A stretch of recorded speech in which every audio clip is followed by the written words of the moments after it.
ओम वैष्णवे नमः। मित्रों नमस्कार, मैं पंडित श्यामधर शास्त्री आज विशेष रूप से बात करने जा रहे हैं चतुर्मास के बारे में। क्या है चतुर्मास का महत्व, क्यों नहीं करते हैं हम कोई धार्मिक कार्य, आज इस विषय पर बात करेंगे, इस विषय पर चर्चा करेंगे। सबसे पहले जानते हैं कि कब से कब तक चतुर्मास इस वर्ष 2020 में है। आषाढ़ शुक्ल पक्ष एकादशी से लेकर के कार्तिक शुक्ल पक्ष एकादशी तक चतुर्मास के रूप में मनाया जाता है। इस समय हमारे शास्त्र के अनुसार भविष्य पुराण, पद्म पुराण एवं भागवत पुराण के अनुसार भगवान विष्णु योग निद्रा में चले जाते हैं।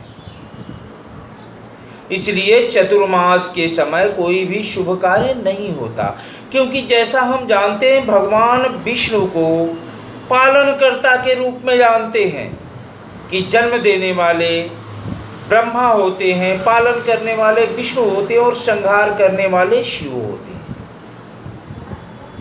तो इस चतुर्मास में विशेषकर भगवान विष्णु योग निद्रा में चले जाते हैं। पौराणिक मान्यताओं के अनुसार जब राजा बलि से भगवान विष्णु ने वामनावतार में 3 पग भूमि की मांग की, 3 पग भूमि लेने के उपरांत प्रसन्न होकर के उन्होंने 4 महीने तक भगवान बलि के पास उन्होंने द्वारपाल के रूप में कार्य करने के लिए बोला, जो हर वर्ष 4 महीने तक चतुर्मास के समय पुराण के अनुसार राजा बलि के यहाँ भगवान विष्णु द्वारपाल के रूप में रहते हैं। इसीलिए कहा जाता है भगवान विष्णु इस काल में क्षीर सागर को छोड़ करके पाताल लोक में चले जाते हैं।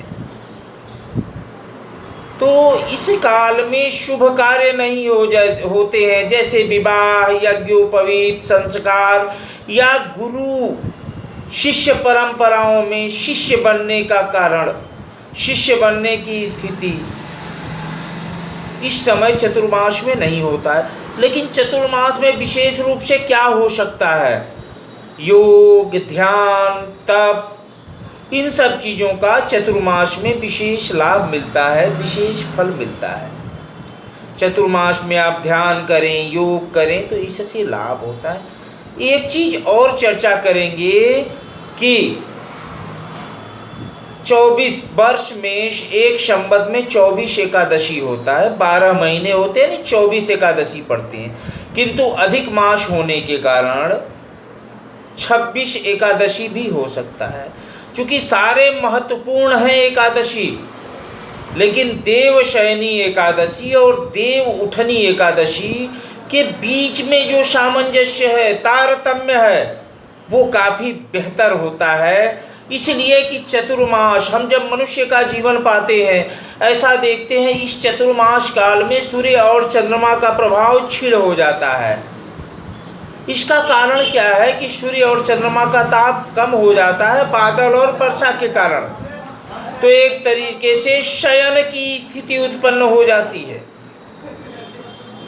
तो चतुर्मास में आप ध्यान, योग, पूजा पाठ इन सब चीज़ों को करें, किंतु मांगलिक कृत्य निषेध होते हैं। इस काल में शिव जी का शासन होता है।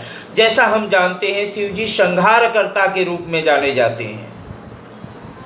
इसलिए इस चतुर्मास काल में आप झूठ न बोलें, सत्य बोलें, धर्म का आचरण करें और अनैतिकता से बचें। हर किसी का सम्मान करें, इज्जत दें, प्रतिष्ठा दें। जैसा अभी स्थितियां चल रही हैं, प्राकृतिक आपदाएं विशेष रूप से देखने को मिल रही हैं, इस काल में सिर्फ आप ओम नमः शिवाय का जाप करें तो समस्त तरीके की स्थितियां अनुकूल होंगी।